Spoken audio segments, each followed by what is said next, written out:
Hello, this is Clark with Northwest Boomers Senior News.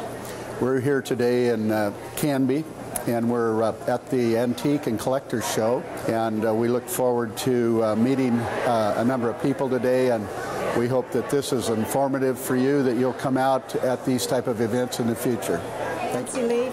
Nancy Leaf? Yes. And you're one of the vendors here? Yes. Are you doing this as a collector antiquer, or is this something that you are doing more as an investment type of a process? Well, we just buy and sell because we like it. Yeah. What's the best antique that you found as far as the most valuable in this time that you've been doing it? Well, I think this gate post sign. Well, you want to point that out? It's from the 1880s. Wow, and where did you get that at? Well, I actually got it from my brother. Well, you have a blessed day. Thank you. Thank you. What's your name? I'm Sharon Fazio. Sharon, how long have you been doing this? I did more of the online auction and mall spaces, and this is really only my second flea market. Okay. Do you do this as an investor or just as a hobby? Well, I think it turned out to be a hobby, and now I'm trying to make it as an investor. Okay. When you've bought and sold things, what is the most valuable item that you've ever come across that you actually got? I bought in Texas while I lived there. I called it a haberdashery, which was a big, like a steamer trunk, which is just ugly when it's closed because it's square for transporting. Yeah. And when you opened it up, it was the most wonderful display of all of your vintage clothing of the era. And they were individually marked shelves, like said collars.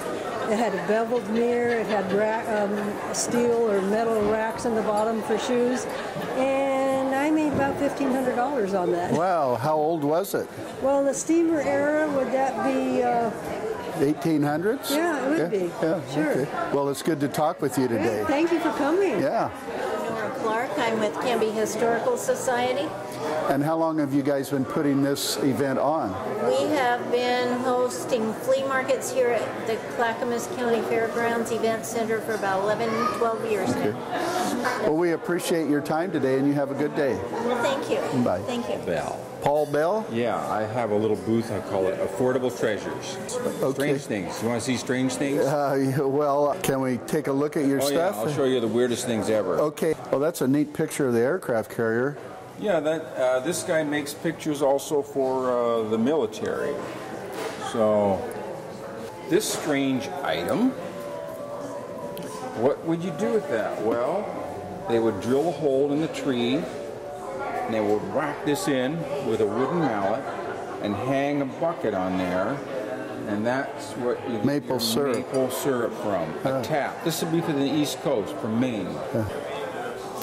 Well, I thank you for your time. Okay. I hope you guys are having a fun day. Barbara Wallace. Barbara Wallace? Mm-hmm. And you've been coming to this event for how long? I think 3 years. 3 years? And are you primarily just into antiquing, or is this collecting and for investment purposes? No, we've done it for 20, 30 years. Okay. And accumulated, and he isn't partial to one thing or another, but we just found variety is a little bit better when you come to the show. Variety is a little bit better? Yeah. In your experience, what's the most valuable thing that you've ever bought and were able to resell? Oh, it's kind of like a pedestal bowl.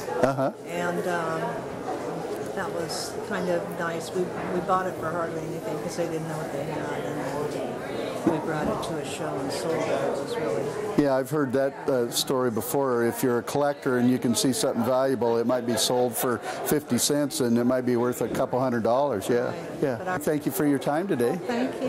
Bye-bye. Lois Beck.